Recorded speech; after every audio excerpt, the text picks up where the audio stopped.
Hey, I don't make a big deal out of what the Bible or any other so-called holy teaching says about homosexuality and gay marriage, etc. Some people do, right? I mean, a lot of people kind of hang their hats of homophobia on the Christian doctrine, the Christian Bible, the definition of Christian marriage, all that stuff, Louis. You know those people. Oh, yes. Very familiar with these people. All too well.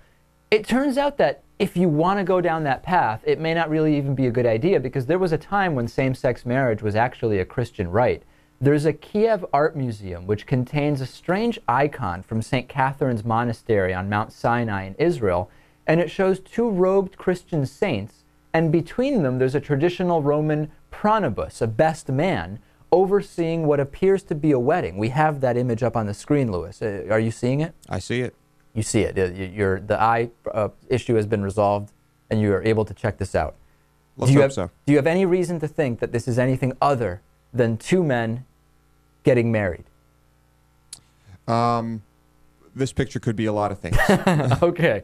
So the question is, what is going on here? Is this actually gay marriage going on that is endorsed by Christian doctrine?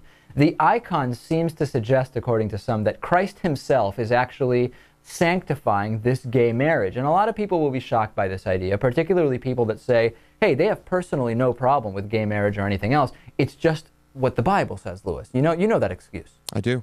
The full answer comes from other early Christian sources about the two men that are featured here, St. Sergius and St. Bacchus. These are two Roman soldiers who were known Christian martyrs.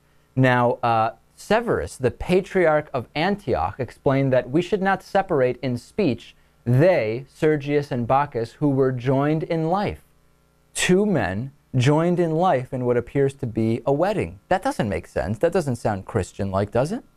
Well, you know, there are a lot of scholars who believe that the true interpretation of the Bible does not have any reference to homosexuality being a sin, and that, well, what is currently the New Testament and in most hotel rooms and churches in the United States is a false interpretation. Let's put that aside for a second. Let's assume we buy into the New Testament. The New Testament Greek describes Bacchus and Sergius as Aristae, or lovers. In other words, they were a male homosexual couple. Their orientation and relationship was not only acknowledged, it was accepted and celebrated by the early Christian church, which was obviously far more tolerant than today's is.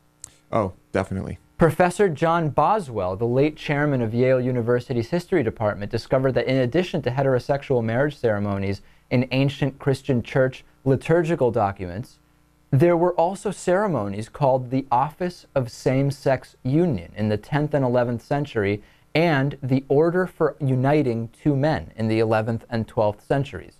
The church rite has had all the symbols of these church rites had the exact same symbols of heterosexual marriage. The whole community got together in the church. They had a blessing of a couple before the altar. It was conducted with their right hands joined. Holy vows were exchanged, and a priest officiated it. Gay marriage, gay Christian marriage, Louis, you wouldn't know it today from talking to people like Tony Perkins and former Navy chaplain Gordon Klingenschmidt, who has performed lesbian exorcisms. You wouldn't hear that from them. Right. Let's be honest, though. The Bible is not the law in this land anyway. So. No, but I'm kind of if this is your law, for some people it is. Oh yeah. You can't just hand pick, right? So this proves that for the last 2 millennia, in parish churches and cathedrals all over Christendom, from Ireland to Istanbul, and even in Rome itself, homosexual relationships were accepted, and they were valid, and so was gay marriage. I don't expect the Christians to come out in favor of this anytime soon, though. No, I think they're a little too set in their ways now.